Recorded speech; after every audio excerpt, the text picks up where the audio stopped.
Hi everyone, let's crack one day exams Hindi में मैं प्रदीप आपका स्वागत करता हूं। Welcome to the study 24.7। दोस्तों, भौतिक विज्ञान की जो अपनी सीरीज चल रही थी उस सीरीज का आज ये 40वां लेक्चर है। इससे पहले हमारे 39 लेक्चर हो चुके हैं। देखो, यूनिट नंबर 4 को हम पूरी तरह से ख़त्म कर चुके हैं। अब ये जो आज की क्लास है, इस आज की क्लास में यूनिट नंबर 4 से जितने भी महत्वपूर्ण क्वेश्चन हैं उन क्वेश्चंस को हम डिस्कस करेंगे। जितने भी क्वेश्चंस एग्जाम में आए हैं वही हम क्वेश्चंस को देखेंगे, और वो क्वेश्चन देखेंगे जो शायद या तो हमने पीछे वीडियो में डिस्कस नहीं कर पाए हैं या फिर हमने डिस्कस तो कर दिए हैं लेकिन हम आपकी नॉलेज चेक करना चाहते हैं। तो इस तरह के क्वेश्चंस हम यहाँ पर लेकर आएंगे। देखो, एक एक बार में लगभग 6 क्वेश्चन या 5 क्वेश्चन हम लेकर लाएंगे और फिर आपसे जवाब पूछेंगे। आप ये काम करना, वीडियो को पॉज करके 1 मिनट में पहले आप इन सवालों को पढ़ के अपने उत्तर लिख लेना, और लास्ट में कमेंट करके मुझे बताना कि आपके कितने क्वेश्चंस ठीक गए। ठीक है, ज़्यादातर क्वेश्चन वही हैं जो मैं करा चुका हूँ वीडियोस में।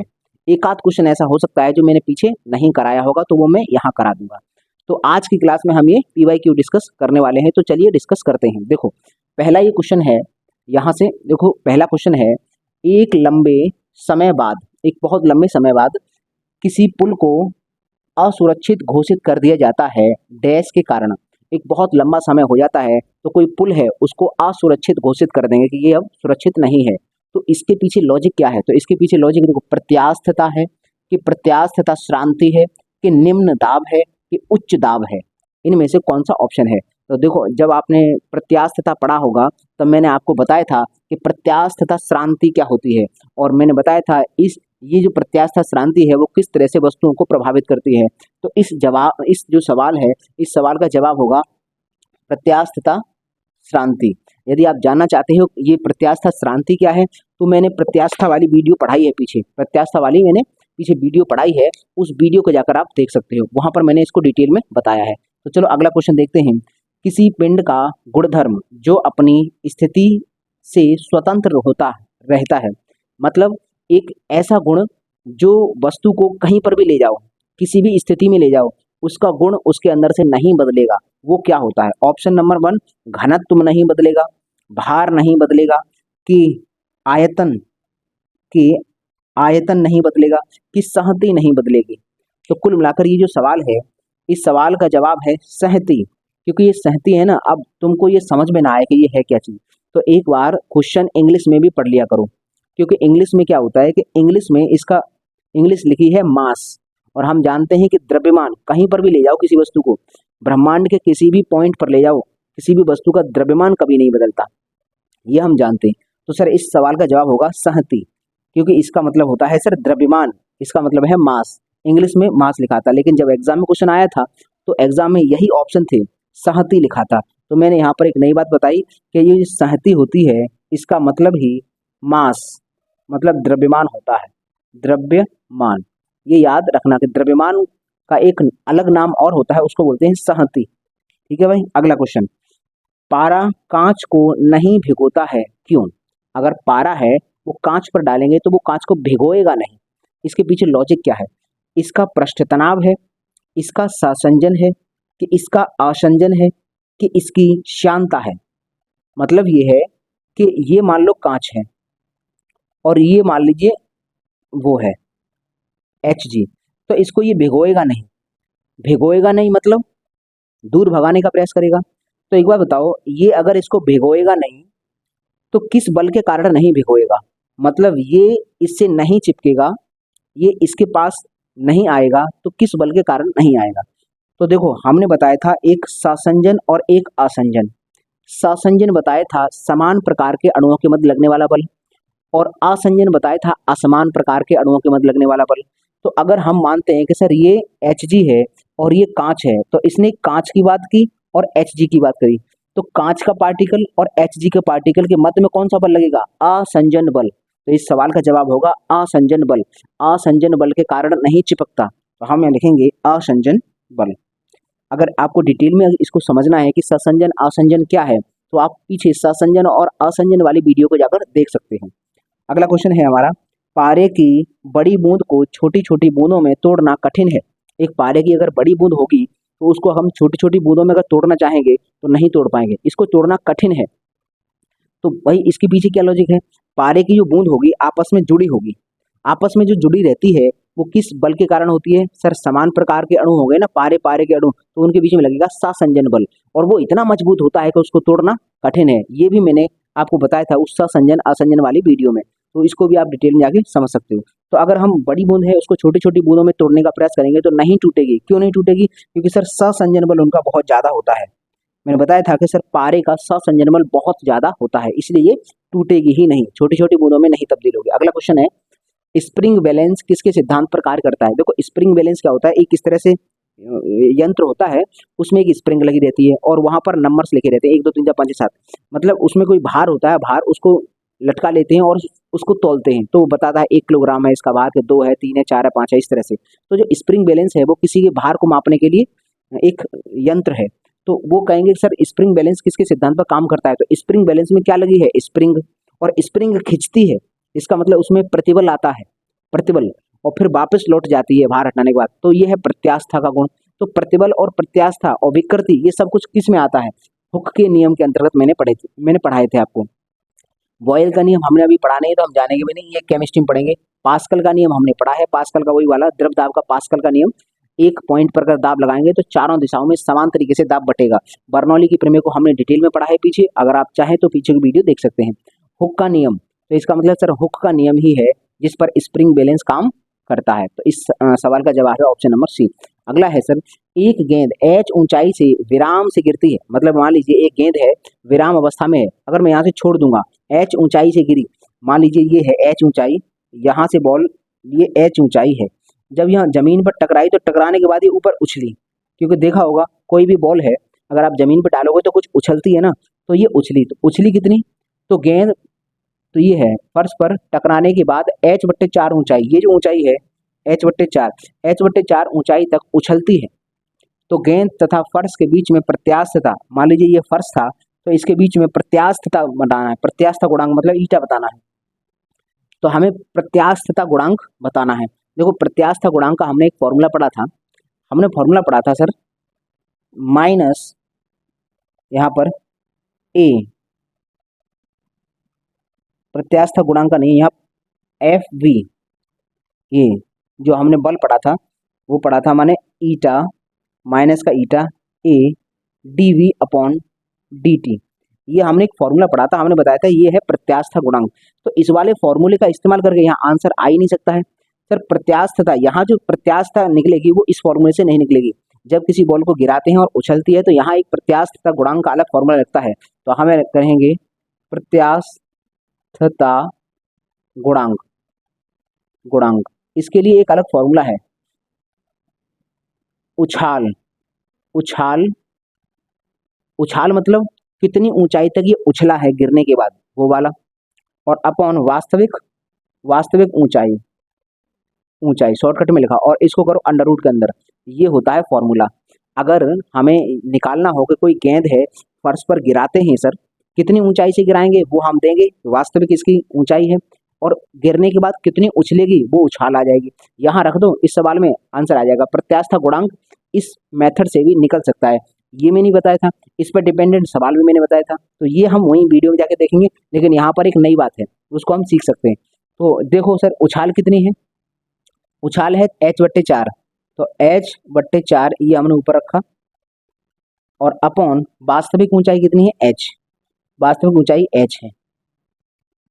तो अगर हम इसको सॉल्व करेंगे, देखो इसके नीचे कुछ नहीं तो 1 होगा, इसके नीचे कुछ नहीं है तो 1 होगा, तो हम जानते हैं सर पहले का चौथे के साथ गुणा होता है और इसका इसके साथ गुणा होता है, तो इसका मतलब h/4h हो जाएगा, तो h कट जाएगा, तो हमारे पास बचा क्या, देखो ये अंडर रूट है, अंडर रूट में आएगा ये सब, अंडर रूट में ये बचेगा, ऊपर तो 1 आएगा और नीचे आएगा 4, तो कुल मिलाकर अंडर रूट के अंदर 1/4 आया, और इसको जब सॉल्व करेंगे तो आएगा 1/2।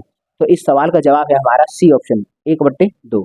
तो हमें यहाँ पर प्रत्यास्थता गुणांक का एक और फॉर्मूला हमें याद रखना है, ये तो याद रखना ही है, इसके साथ इस पे हमें न्यूमेरिकल भी देखा था क्लास में, लेकिन हमें ये भी फॉर्मूला याद रखना है, अगर किसी बॉल को h ऊंचाई से गिराएंगे तो कितना उछाल लेगी वो, उसको हम अंडर रूट के अंदर रख देते हैं, उछाल कितना ली है और वास्तविक उसकी ऊंचाई कितनी है, अंडर रूट के अंदर रखते हैं तो इसकी जो भी वैल्यू निकल के आएगी वही प्रत्यास्था गुणांक होती है। तो इस तरह से भी प्रत्यास्था गुणांक हम निकाल सकते हैं। तो पहले इसका स्क्रीनशॉट लीजिए, उसके बाद हम आगे के सवाल डिस्कस करते हैं। तो चलिए स्क्रीनशॉट लीजिए। तो चलिए अब हम आगे क्वेश्चन समझ लेते हैं कि सर आगे के कौन से क्वेश्चन हैं। देखो यहाँ पर है क्वेश्चन नंबर 7, 6 हमने डिस्कस कर लिए, 7वां क्वेश्चन। जब पिघली हुई धातु ऊंचाई से गिराई जाती है तो उसकी धारा टूट जाती है, क्यों? जैसे मान लीजिए कोई पिघली हुई धातु है, उसको हम ऊपर से गिराएं, एक धार बनाकर गिराएं, लेकिन जैसे जैसे वो गिरेगी वैसे उसकी ऊंचाई जो धार होगी ना वो टूट जाएगी। इसके पीछे क्या लॉजिक है? तो मैंने जब आपको पृष्ठ तनाव पढ़ाया था तब मैंने इसको डिटेल में समझाया था कि कोई भी धार है, चाहे जल की धार है, चाहे किसी धातु की कोई पिघली हुई धातु है, अगर उसको धार बनाकर गिराएंगे तो धार टूट जाती है उसके पृष्ठ तनाव के कारण। क्यों? क्योंकि वह जो धार है वह क्षेत्रफल अपने आप अपना जो क्षेत्रफल होगी वो कम से कम करना चाहेगी, सिकुड़ने का प्रयास करना चाहती है, इसलिए वो टूट जाती है। तो सर इस सवाल का जवाब है पृष्ठ तनाव। पृष्ठ तनाव इस सवाल का जवाब है। मैंने ये पृष्ठ तनाव वाली वीडियो में आपको बताया है। श्यानता क्या होती है उसकी हम चर्चा कर चुके हैं। घनत्व क्या होता है कर चुके हैं चर्चा। गुरुत्वाकर्षण क्या होता है वो भी हम पीछे बहुत अच्छी खासी तरीके से बहुत डिटेल में इसको हम पढ़ा चुके हैं। तो अगर इनको पढ़ना चाहते हो तो आप पीछे जाकर देख सकते हो। अगला क्वेश्चन है 8वां। वर्षा ऋतु में लकड़ी वायुमंडल की नमी सोख कर फैल जाती है। ये तो देखा होगा आपने, अगर वर्षा ऋतु आती है तो लकड़ी जो होती है वो नमी वायुमंडल की सोख लेती है, या उस पर थोड़ा सा भी पानी आता है तो नमी को सोख लेती है और मोटी हो जाती है, वो फैल जाती है थोड़ी। इसके पीछे क्या लॉजिक है? तो सवाल जो इस सवाल का जो ऑप्शन है कम घनत्व हो जाता है उसका, कि पृष्ठ तनाव है इसके पीछे गुण, कि अधिक भार हो जाता है, कि केशिकत्व है इसका गुण। तो हमें याद होगा सर जब हमने केश नली पढ़ी थी तो हमने बताया था केश नली होती क्या है कि अगर कहीं पर पानी गिराएंगे तो उसमें किसी वस्तु में बहुत पतली पतली केश नलियां होती हैं, उनकी सहायता से वो पानी अंदर तक पहुंच जाता है। तो जैसे लकड़ी है, अगर लकड़ी मतलब लकड़ी के ऊपर जब पानी गिरेगा या फिर चारों तरफ जलवाष्प होगा तो होगा क्या, वो लकड़ी नमी को सोखेगी। तो नमी को सोखने के लिए बहुत पतली पतली उसके अंदर नलियां होती हैं जिनमें नमी आराम से अंदर तक चली जाती है, जिसके कारण वो फूल जाती है। तो कुल मिलाकर इस सवाल का जवाब है केशिकत्व। ये केशिकत्व की क्रिया के कारण ऐसा होता है। अगला सवाल है केशिकत्व के कारण द्रव नली में चढ़ेगा यदि स्पर्श कोण। एक केशनली है, मान लीजिए ये केशनली है, इसमें द्रव ऊपर चढ़ेगा मतलब इस तरह से पृष्ठ बनाएगा। इस तरह से द्रव चढ़ने का मतलब है इस तरह से पृष्ठ बना देना। जब मैंने केशनली पढ़ाया था इसको डिटेल में बताया था। तो ये कह रहा है कि केशनली के कारण द्रव नली में चढ़ेगा, केशिकत्व के कारण द्रव नली में अगर ऊपर चढ़ेगा तो चढ़ने के लिए निम्न में से कितना कोण होना चाहिए? सर शून्य, स्पर्श कोण जो है स्पर्श कोण वो शून्य होना चाहिए, कि नव्यांश होना चाहिए, कि न्यून कोण होना चाहिए, कि अधिक कोण होना चाहिए? तो हमें याद होगा ये जब हमें ऊपर चढ़ाते हैं तो यहाँ जरा स्पर्श रेखा कहाँ खींच जाती है, यहाँ खींच जाती है इस पृष्ठ पर। तो स्पर्श रेखा अगर इस पृष्ठ पर खींचोगे इस लिक्विड के पृष्ठ पर तो स्पर्श रेखा आएगी इस तरह से, और ये वाला, तो ये एंगल बनता है, ये वाला एंगल बनता है। तो इसका मतलब ये है कि अगर पानी को ऊपर चढ़वाना है तो सर एंगल इस तरह का बनेगा। तो ये एंगल क्या होता है? जीरो तो है नहीं, जीरो तो हो ही नहीं सकता। ये होगा सर एंगल न्यून कोण, 90 से छोटा होता है हमेशा। और ये कंडीशन मैंने लिखाई भी थी जब मैंने पढ़ाया था आपको कि सर केशकत्व क्या होता है। केशकत्व वाली वीडियो में मैंने डिटेल में समझाया है कि आखिरकार ये एंगल न्यून कोण होता है तब ऊपर लिक्विड चढ़ता है। तो हम कहेंगे सर इस सवाल का जवाब होगा न्यून कोण। तुम कहोगे सर ये जीरो भी तो रखा है, जीरो नहीं होता है, कुछ ना कुछ एंगल जरूर बनाता है। जब अगर वो भिगोएगा, भिगोने के लिए कुछ ना कुछ एंगल बनाना चाहिए, शून्य नहीं होता है, बिल्कुल एग्जैक्ट शून्य नहीं होता है।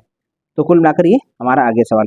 अगला है सर केशनली में पारे का नवचंद्रक होता है।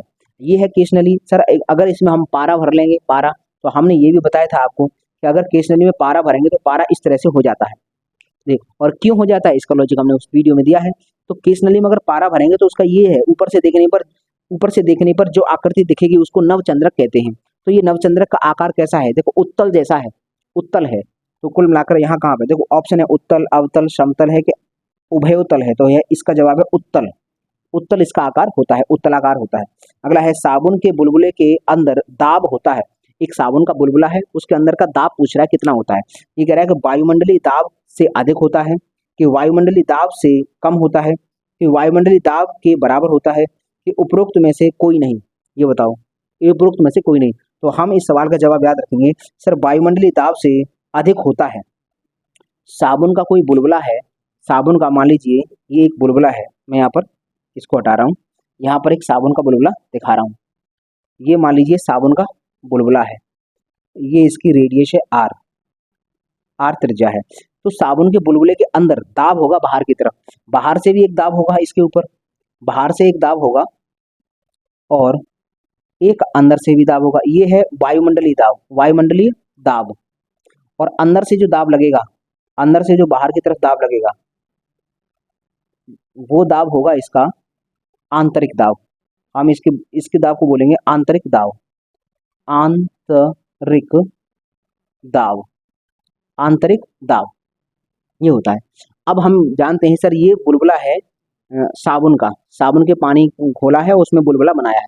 तो साबुन का पानी की जो बुलबुला होता है उसके जो अंदर का जो दाब है, अब दाब देखो एक होता है, मैंने ये एग्जांपल बताया था, एक साधारण पानी का बुलबुला है, एक साबुन के पानी का बुलबुला है। कौन सा ज्यादा बड़ा होगा? मैंने बताया था साबुन के पानी का बुलबुला ज्यादा होगा, वो जो उसका आकार बड़ा होगा। तो इसके पीछे का लॉजिक मैंने वीडियो में दिया है, आप जाके देख सकते हो। लेकिन यहाँ पर हम समझेंगे कि सर ये बुलबुला अगर बड़ा है, इसका मतलब ये सर इसके अंदर का जो दाब होगा वो ज्यादा होगा। अगर एक पानी का बुलबुला लिया और एक साबुन का बड़ा होता है, साबुन का बड़ा हो जाएगा। क्यों? क्योंकि सर इसके अंदर का दाब ज्यादा होता है। तो बाहर का वायुमंडलीय दाब जितना भी है उससे ज्यादा अंदर का वायुमंडलीय दाब होता है। ये हमने इस सवाल का जवाब बता दिया कि वायुमंडलीय दाब से अधिक होता है अंदर की बात करें तो। अगर हम बात करें सर अब हम यहाँ एक शब्द आता है आधिक्य दाब, आधिक्य दाब, आधिक्य दाब, ये इन दोनों ही चीजों से एक शब्द निकल के आता है। आधिक्य दाब क्या होता है? आधिक्य दाब। अगर पूछेगा कि साबुन के बुलबुले के अंदर आधिक्य दाब बताओ, तो आधिक्य दाब का मतलब है कि सर बाहर का जितना भी दाब है और अंदर का जितना भी दाब है, साबुन का बुलबुला है तो अंदर ज्यादा होगा बाहर कम होगा। तो कितना ज्यादा है, अंदर कितना ज्यादा है, जितना ज्यादा होता है उसी को हम आधिक्य दाब कहते हैं।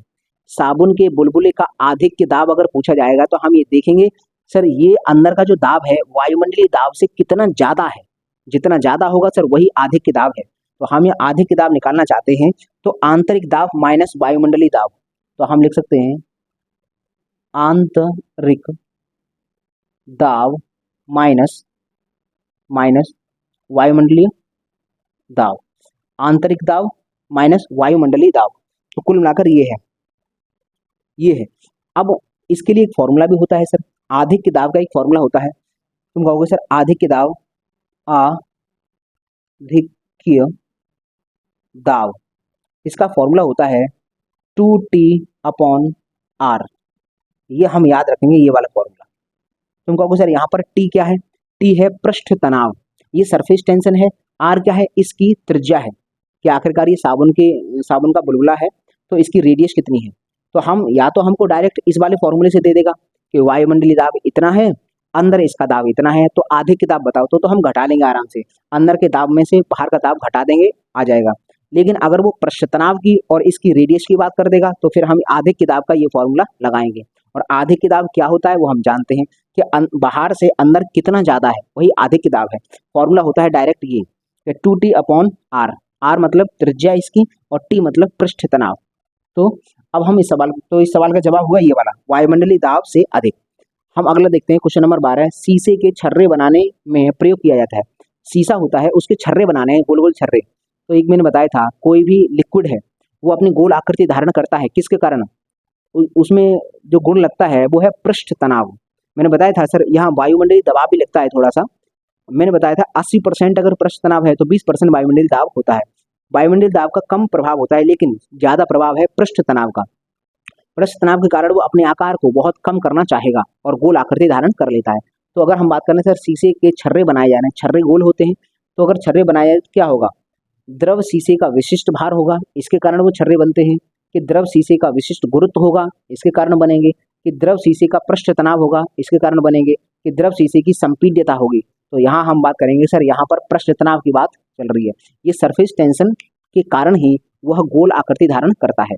तो अगला हमारा सवाल है, साबुन के बुलबुले के अंदर दाब की अधिकता दूसरे बुलबुले की 3 गुनी है, तब पहले तथा दूसरे बुलबुले के आयतनों का अनुपात बताओ। देखो हमारे पास एक बुलबुला ये है पहला, साबुन के बुलबुले के अंदर की अधिकता दूसरे, एक दूसरा बुलबुला है, दूसरा छोटा है, क्योंकि ये साबुन का बड़ा होता है, दूसरा है तो हम छोटा दिखा देंगे। अब तुम कैसा भी दिखा लो वो तो आंसर हमारा आ ही जाएगा। हम इसकी जो त्रिज्या है उसको स्मॉल आर मानते हैं, ये है स्मॉल आर। थोड़ा सा बड़ा बनाते हैं, रुको यार, दिखेगा नहीं आपको। हम मानते हैं ये साबुन का बुलबुला है और ये दूसरा बुलबुला है। यहाँ पर इसकी रेडियस हमने मानी है स्मॉल आर, और ये साबुन के बुलबुले की हमने रेडियस मानी है कैपिटल आर, कैपिटल आर और स्मॉल आर। तो ये है साबुन का बुलबुला और ये दूसरे पदार्थ का बुलबुला है। वो ये कह रहा है कि सर इस बुलबुले के अंदर जितना भी दाब है उस दाब से सर इसके अंदर 3 गुना दाब है। मतलब इसके अंदर अगर दाब मान लो, इसके अंदर दाब अगर P1 है और इसके अंदर सर अगर इसके अंदर दाब P1 है, P है, तो इसके अंदर सर 3P है। ये समझ में आ गया सर। ये जो अंदर दाब है, अंदर का दाब दिखाने के लिए मैंने दिखा दिया है।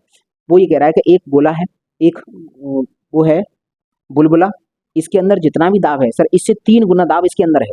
ये साबुन का है तो ज़्यादा दाब होगा, हम नॉर्मल समझ में आता है। तो यही सवाल कह रहा है कि साबुन के बुलबुले के अंदर का दाब अधिकता, दाब की अधिकता दूसरे बुलबुले की 3 गुनी है, दूसरे बुलबुले की 3 गुनी है। तब पहले तथा दूसरे बुलबुले के आयतनों का अनुपात, पहले वाला बुलबुला, पहला ये है, ये मान लो पहला है और ये हमारा दूसरा। मान के लो जो पहले नंबर पर लिखा है सवाल में वो पहला, जो दूसरे नंबर पर लिखा है वो दूसरा। तो यह कह रहा है साबुन के बुलबुले के अंदर दाब की अधिकता दूसरे बुलबुले की 3 गुनी है, तो इसको दूसरा माना है और इसको हमने पहला माना है। तो हमें यही कह रहा है कि तो पहले तथा दूसरे बुलबुले के आयतनों का अनुपात चाहिए। इसका मतलब सर इसका आयतन अगर हम मानते हैं V1 है, इसका आयतन V2 है, ये पहला है ये दूसरा है, तो इनका अनुपात चाहिए हमको, ये चाहिए हमको V1 अनुपात V2, आयतनों का अनुपात चाहिए। तो एक बात बताओ, आयतन का अनुपात चाहिए और ये है गोला, ये भी बूंद है तो गोला होगा। गोले का आयतन का फॉर्मूला क्या होता है? 4/3 पाई आर क्यू। तो अगर हम बात करें इसका फॉर्मूला रखो 4/3 पाई, इसकी त्रिज्या है आर, तो आर ये कैपिटल आर है, आर क्यू, अनुपात ये है 4/3 पाई और स्मॉल आर है स्मॉल आर क्यू। अब अगर अनुपात की बात करें तो सर ये तो कट गया, 4/3 पाई 4/3 पाई तो कट गया। अब हमारे पास बचा क्या? आर क्यू अनुपात आर स्क्वायर, आर क्यू अनुपात आर स्क्वायर। अगर हम कैसे भी करके सर आर की वैल्यू निकाल लें, इसकी भी आर और इसकी भी आर निकाल लें, तो सर हमारे पास आराम से हम बता सकते हैं इसमें से कौन सा इसका उत्तर बन सकता है। आर कहाँ से निकलेगा? इससे निकलेगा जो ये इसने दे रखा है कि भाई इसके अंदर दाब P है तो इसके अंदर दाब कितना है? 3P। तो हम इनके अंदर के दाब का तो रेशियो नहीं बता सकते हैं, तो हम दाब का रेशियो निकालते हैं। हम मान लो दाब का रेशियो निकालते हैं, इसका आयतन V1 था, इसका आयतन V2 है, ठीक है। दाब का रेशियो निकालते हैं तो हमारा दाब का रेशियो क्या आएगा? इस वाले का और इस वाले का दाब, तो 3:1 आएगा कि नहीं आएगा? अगर हम इस वाले का दाब और इस वाले का दाब का अनुपात निकालें तो हम इसको रखेंगे 3P और यहाँ रखेंगे P से P कट जाएगा तो 3:1 आ गया। ये सर दाब का अनुपात है। लेकिन हम जानते हैं कि सर दाब का फॉर्मूला क्या होता है? 2T upon cos theta. इसके अंदर लगेगा तो 2T अपॉन कॉस, नहीं 2T अपॉन आर, और इसके अंदर का दाब लगेगा 2T अपॉन इसकी आर यहाँ पर आएगी और इसकी आर यहाँ पर आएगी। पृष्ठ तनाव दो हैं हमारे पास। साबुन के बुलबुले के अंदर दाब की अधिकता दूसरे बुलबुले की, अब जो दूसरा बुलबुला है वो भी साबुन का है, एक छोटा एक बड़ा है, दोनों ही सेम है। अगर अलग अलग बोलेगा तब हमें अलग लेके चलने हैं। तो पृष्ठ तनाव दोनों का सेम रहेगा, तनाव जो सरफेस टेंशन है वो बाहर समान रहेगा, लेकिन बस दाब जो है वो दाब डिफरेंट इसने दे रखा है। ये 3:1 है। तो फॉर्मूला हमने लगाया सर, आधे किताब हमने ये निकाला, आधे किताब सर इसका ही फॉर्मूला है। आधी किताब मतलब इसकी अपेक्षा ही कितना ज़्यादा है वो दे रखा है, तो हमने आधे किताब का फॉर्मूला लगाया 2T अपॉन आर। 2T मतलब पृष्ठ तनाव अपॉन आर मतलब इसकी त्रिज्या, इसका पृष्ठ तनाव 2T अपॉन आर इसकी त्रिज्या। तो हम जानते हैं कि सर ये तो कट जाएगा, ये तो कट गया, तो इसका मतलब ये है कि सर यहाँ जो अनुपात निकल के आएगा ये हो गया, अगर हम बात करते हैं ये जो रेशियो निकल के आया ये 1/r और 1/r, इसका मतलब ये आया तो 1/R अनुपात 1/r बराबर 3:1 है। लेकिन हमें ये अपॉन में थोड़ी चाहिए, हमें तो सीधा करके चाहिए। तो अगर सीधा करेंगे तो ये भी उल्टा हो जाएगा, इसको पलट दो, इनको पलट दो, तो ये हो जाएगा आर अनुपात स्मॉल आर बराबर, ये उल्टा हो जाएगा, ये इधर पहुंचेगा, ये इधर आ जाएगा, तो 1:3 हो जाएगा। कैपिटल आर 1 हो गया और स्मॉल आर 3 हो गया। तो यहाँ कैपिटल आर रखो, कैपिटल आर कितना हो गया 1, 1 का क्यूब, स्मॉल आर कितना हो गया 3, 3 का क्यूब, 3 का क्यूब। सॉल्व करेंगे तो कितना आएगा 1:27। तो हमारे पास जो भी जवाब होगा, जो भी होगा, जो भी ऑप्शन मिलेगा 1:27 वही हमारा ऑप्शन होगा, ये होगा 1:27। ये आ गया हमारे पास इस सवाल का जवाब। तो देखो ऐसे सवाल भी क्वेश्चन बन सकते हैं। देखो ये मैंने तुम्हें समझाया है, समझाने में थोड़ा टाइम ले लिया है, तो मैं एक बार और थोड़ा सा स्पीड में बता देता हूँ क्या है। तो एक हमारे पास बुलबुला था, दूसरा ये बुलबुला है, दोनों ही साबुन के हैं तो प्रश्न तनाव बराबर होगा, लेकिन दाब अलग दे रहा है। वो ये कह रहा है इसमें अगर दाब P है तो इसमें 3 गुना है, 3P है। अब उसने पूछा है कि ऐसी कंडीशन है तो इनके आयतनों का अनुपात बताओ। तो आयतन तो हमने माना V1 और V2 मान लिया है, तो सर पहले का आयतन रखेंगे तो 4/3 पाई R इसकी त्रिज्या, और इस दूसरे का रखेंगे तो इसका, ये हो गया आयतनों का अनुपात। लेकिन वहां ये कट गया, तो कुल मिलाकर हमें बस आर, कैपिटल आर और स्मॉल आर चाहिए। कैपिटल आर और स्मॉल आर अगर हमको चाहिए तो हम आराम से अगर निकाल लेंगे तो यहाँ रख देंगे, आंसर आ जाएगा। तो कुल मिलाकर अब वो कहाँ से निकलेगी, वो ये तो दे रखा है कि इसका जो आधे किताब है उसकी अपेक्षा ये 3 गुना है, तो हमने इसका 3:1 आ गया, इन दोनों के आधी किताब का अनुपात। ये जो आधी किताब दाब की अधिकता की बात कर रहा है कि दाब की अधिकता अगर इसकी P है तो इसकी दाब की अधिकता 3P है, तो ये अनुपात आ चुका है। अब हम इसके अंदर की दाब की अधिकता का फॉर्मूला निकालेंगे 2T/R, और इसके अंदर अधिकता का फॉर्मूला लगाएंगे 2T/R, क्योंकि अधिकता का फॉर्मूला क्या है, जो आधी किताब है उसका फॉर्मूला क्या है 2T/R। T समान है दोनों जगह, तो T हमने समान रखा, R ये, तो कुल मिलाकर ये आया 1/R, 1/R रेशियो 1/r बराबर होगा ये 3:1। लेकिन हमें 1/ थोड़ी चाहिए, हमें सीधा करके चाहिए, तो हम इसको उल्टा कर देंगे। तो R और ये होगा कैपिटल आर और स्मॉल आर बराबर, ये भी उल्टा हो जाएगा, 3 उधर पहुंचेगा, 1 इधर आ जाएगा, तो ये आ गया। तो हमारे पास ये स्मॉल आर और कैपिटल आर आ गए, हमें रखा, आंसर आ गया ये वाला। ऐसा अगर कभी भविष्य में सवाल आए तो आराम से आप कर सकते हो। तो कुल मिलाकर ये भी हमारे सवाल समझ में आए। तो यहाँ से हम एक बात, नई बात समझें, ये आधी किताब मैंने वीडियो में नहीं बताया था, तो मैंने यहाँ बता दिया कि सर ये कोई बुलबुला है, साबुन का बुलबुला है सर, उसके अंदर का दाब ज्यादा होता है, बाहर का कम होता है। तो कितना ज्यादा है, ये होता है आधी किताब, उसका फॉर्मूले होते हैं सर 2। ये वाला फॉर्मूला हमारे सबसे ज्यादा काम का है, 2T/R। अगर सेम चीज है, सेम लिक्विड है और सेम लिक्विड के 2 बुलबुले हैं तो सर जो पृष्ठ तनाव होगा वो बराबर होगा, बस आधे किताब अलग अलग हो सकता है। तो ये आ गया R। तो ये हमारे पास आधे किताब का फॉर्मूला है, और इस तरह से सवाल पूछेगा तो ये हो जाएगा। तो चलिए आप इसका स्क्रीनशॉट लीजिए, उसके बाद मैं आगे का क्वेश्चन डिस्कस करता हूँ। तो चलिए स्क्रीनशॉट लीजिए। तो चलिए अब हम आगे क्वेश्चन समझ लेते हैं। देखो क्वेश्चन नंबर 14, प्रति चक्रवात आने पर बैरोमीटर का पाठ्यांक। अगर प्रति चक्रवात आता है तो बैरोमीटर के पाठ्यांक में किस तरह से परिवर्तन होता है।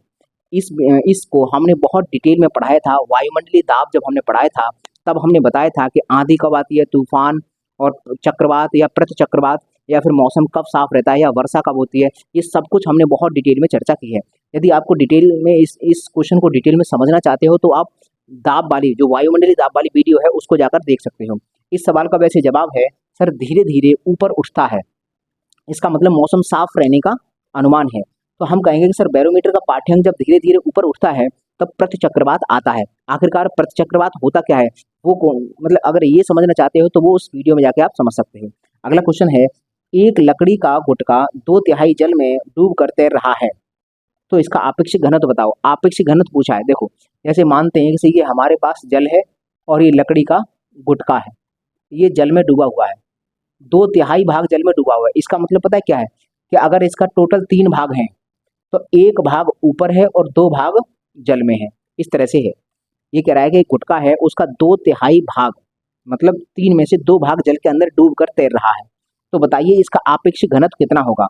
तो हमें इसका आपेक्षिक घनत्व बताना है। तो आपेक्षिक घनत्व को बताने के लिए हमने दो पीछे वीडियो पढ़ाई थी, एक आर्किमिडीज का सिद्धांत और आपेक्षिक या सापेक्षिक घनत्व वाली 2 वीडियोस पढ़ाई थी। उन वीडियोस में हमने 5 फॉर्मूले बताए थे, सापेक्षिक घनत्व निकालने के या आपेक्षिक घनत्व निकालने के 5 फॉर्मूले हमने आपको बताए थे, और डिटेल में हमने बताने के बाद साथ ही साथ क्वेश्चन भी डिस्कस किए थे। तो अगर हम यहाँ से समझना चाहें कि सर आपेक्षिक घनत्व कैसे निकलेगा, तो देखो हमने कहा था अगर कोई वस्तु इस तरह से डूब कर तैर रही है तो हम देखते हैं सर आपेक्षिक घनत्व निकाला जाता है कितना भाग उसका जल के अंदर है।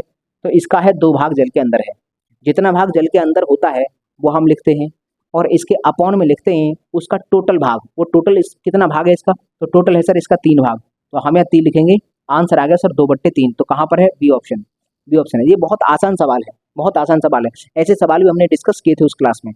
अगला क्वेश्चन है सर 16वां, एक वस्तु का 1/3 आयतन जल के, एक मिनट, इस सवाल को मैं पहले इन तीनों को करता हूँ, उसके बाद हम इस सवाल पर आते हैं। तो चलिए यहाँ देखते हैं, 1 मिलीबार बराबर है, देखो जब वायुमंडलीय दाब पढ़ा था तब मैंने बताया था कि एक बार जो होता है, एक बार होता है वो 10⁵ पास्कल के बराबर होता है। अगर हम बात करें सर एक बार, एक बार बराबर 10⁵ पास्कल। पास्कल का मतलब होता है newton into metre inverse, metre square है, मीटर की घात -2, ये पास्कल है। पास्कल मतलब दाब का एक मात्रक है, दाब का मात्रक होता था न्यूटन बट्टे मीटर स्क्वायर, तो ये न्यूटन बट्टे मीटर स्क्वायर, सब जगह न्यूटन बट्टे मीटर स्क्वायर, मतलब ये पास्कल ही है। अब हम वो कराएगा सर 1 मिली बार, मिली, मिली में कितना होता है, डेसी सेंटी मिली, 10⁻³ होता है। तो कुल मिलाकर अगर यहाँ पर मिली बार लिखा है, मिली बार, तो एक का मतलब तो हम 1 लिखेंगे, मिली का मतलब 10⁵, यहाँ मत लिखो, यहाँ लिखो, यहाँ लिखते हैं इसको, यहाँ पर एक का मतलब 1 है, मिली का मतलब 10⁻³ है, और बार का मतलब पास्कल में बदलना है, तो 10⁵ पास्कल, पी ए मतलब ये वाला। तो 2 घातें यहाँ बचेंगी, ये -3 है, ये +5 है, तो 5 में से 3 घटकर 2 बचेंगे, तो इसका मतलब 10⁵2 पास्कल, या हम इसे बोल सकते हैं कि 10⁵2 न्यूटन अपॉन मीटर स्क्वायर। तो 10⁵2 का मतलब 100 होता है, तो 100 ये है इस सवाल का जवाब, ये वाला। तो अगला है हमारा क्वेश्चन नंबर 18, एक झील में पत्थर फेंकने पर जैसे जैसे वह जल में नीचे डूबता है, उस पर उत्प्लावन जो बल है वो किस तरह से काम करता है। अगर मान लीजिए एक पत्थर है, अगर उस पत्थर को हम जल में फेंक दिया, तो जल में फेंकने के बाद धीरे धीरे जैसे जैसे वो नीचे जाएगा, तो उस पर जो उत्प्लावन बल लगेगा उसमें क्या परिवर्तन आएगा। सर बढ़ता है, उत्प्लावन में जैसे जैसे नीचे आएगा तैसे बढ़ता जाएगा, कि सर घटता जाएगा, कि समान रहेगा, कि पहले बढ़ेगा और फिर घटेगा। तो कुल मिलाकर इनमें से क्या जवाब हो सकता है, सोचो जरा। तो देखो हमने जब ये चैप्टर पढ़ाया था तो हमने बताया था उत्प्लावन बल होता क्या है, किसी वस्तु द्वारा हटाया गया पानी होता है। अगर मान लो वस्तु पूरी तरह से डूब गई है, तो उसने जितना भी पानी हटाया होगा वो निकल गया होगा बाहर। अब चाहे वो नीचे जाए, चाहे इधर जाए, चाहे इधर जाए, कैसे भी गति करे, सर पानी जितना बाहर निकलना था उतना ही होगा। इसका मतलब उसका जो उत्प्लावन बल होगा वो फिक्स हो जाएगा। डूबने के साथ ही उत्प्लावन बल फिक्स हो जाता है, फिर नहीं बदलता। इसका मतलब समान रहेगा, समान रहेगा। अगर डिटेल में समझना है तो उत्प्लावन वाली वीडियो आप जाकर देख सकते हो पीछे, बायंट फोर्स। अगला है सर हमारा 19वां, लॉ ऑफ फ्लोटिंग। ये क्वेश्चन ऐसे ही लिख रहा था, अगर हम लिखना चाहते थे तो तैरने का नियम, या फिर लॉ ऑफ फ्लोटिंग सिद्धांत किसने दिया था, जो ऊपर ऊपर वस्तुएं तैरती हैं जल में, तो ये सिद्धांत दिया था, किसने दिया था, देखो बर्नौली ने दिया था, कि आर्किमिडीज ने दिया था, कि न्यूटन ने, कि गैलीलियो ने। तो हम यहाँ पर बात करेंगे सर आर्किमिडीज की। आर्किमिडीज ने ही सिद्धांत दिया था, और उनके सिद्धांत के अनुसार वस्तुएं जल के ऊपर तैरती हैं, फ्लोट करती हैं। और यहीं पर आर्किमिडीज का सब जो सिद्धांत पढ़ाया था, तब मैंने बताया था सोने के मुकुट की कहानी, और घनत्व और सापेक्ष घनत्व, ये जब बताए थे तो बहुत सारी जानकारी हमने वहाँ पर दी थी। अगर आप उस जानकारी को जानना चाहते हो तो वो वीडियो पीछे जाकर देख सकते हो, आर्किमिडीज का सिद्धांत और सापेक्ष और आपेक्षिक घनत्व वाली वीडियो। तो इस सवाल का जवाब तो ये होगा सर आर्किमिडीज का सिद्धांत। अगला है सर क्वेश्चन नंबर 20, द्रवों के प्रवाह में विक्षुब्धता ज्ञात की जाती है। मैंने बताया था 2 तरह का द्रवों का प्रवाह होता है, 2 तरह का द्रवों का प्रवाह है, एक तो है धारा रेखीय प्रवाह और एक है विक्षुब्ध प्रवाह। तो धारा रेखीय प्रवाह तो हमारे लिए बर्नौली की प्रमेय काम करती है और वहाँ अविरतता का सिद्धांत लगता है। लेकिन विक्षुब्ध प्रवाह है, विक्षुब्ध प्रवाह को निकालने के लिए हमारे पास इनमें से क्या है जिसकी सहायता से हम विक्षुब्ध प्रवाह निकाल सकते हैं। पास्कल का नियम से निकाल सकते हैं, कि रेनॉल्ड संख्या से निकाल सकते हैं, कि मैग्नस प्रभाव से निकाल सकते हैं, कि बर्नौली की प्रमेय से निकाल सकते हैं। देखो ये जो मैग्नस प्रवाह है, ये मैग्नस प्रभाव, ये हम आगे फिजिक्स में पढ़ने वाले हैं।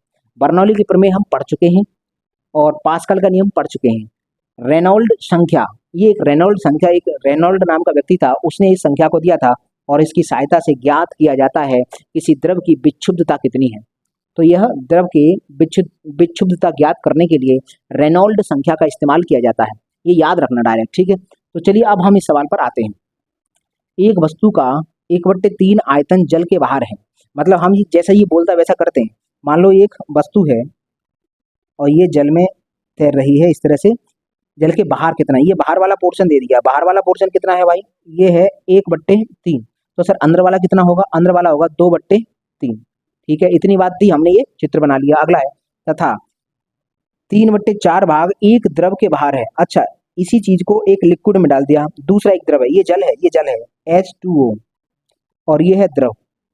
हमने इसी को एक दूसरे द्रव में डाला तो क्या हुआ, तो 3/4 भाग द्रव के बाहर है, तो इसका जो भाग है, जो इस तरह से ये द्रव है, ये जो भाग है, ये भाग वाला भाग है 3/4। उसने बोला 3/4 भाग द्रव के बाहर है, तो द्रव का घनत्व बताओ। तो ये जो लिक्विड है ना, ये इसका घनत्व बताओ, घनत्व बराबर क्वेश्चन मार्क, ये पूछा है। देखो ये सवाल है, क्या है कि एक टुकड़ा है, कोई भी टुकड़ा है, उसको अगर हमने जल में डाल दिया, तो जल में डालने के बाद उसका 1/3 ऊपर है, 2/3 डूबा हुआ है। फिर इसी टुकड़े को हमने एक लिक्विड में डाल दिया, तो पता चला कि ये टुकड़े का 3/4 भाग ऊपर है, और अगर हम बात करेंगे इसमें डूबा हुआ कितना भाग है, तो 1/4 भाग ये डूबा है, 1/4 भाग ये डूबा हुआ है। अब हमें चाहिए सर इसका घनत्व, इस वाले लिक्विड का घनत्व। तो घनत्व का फॉर्मूला क्या था, घनत्व हमने 5 मैंने बताए थे, उसमें से एक फॉर्मूला ये था कि अगर किसी चीज का घनत्व निकालना है तो उसका सापेक्षिक घनत्व मल्टीप्लाई बाई जल का घनत्व, ये कर देते हैं। जैसे हम मान लो इसका घनत्व चाहते हैं, अगर हम घनत्व ये चाहते हैं, तो सापेक्षिक घनत्व गुणा जल का घनत्व, जल का घनत्व, ये होता है सापेक्षिक घनत्व और जल का घनत्व। देखो जल का घनत्व हम जानते हैं कितना, देखो ये जो है ना ग्राम प्रति सीसी, ग्राम प्रति सीसी, ग्राम प्रति सीसी ग्राम, तो इसका मतलब जो सापेक्षिक घनत्व लेना है वो हमें सीजीएस पद्धति में लेना है।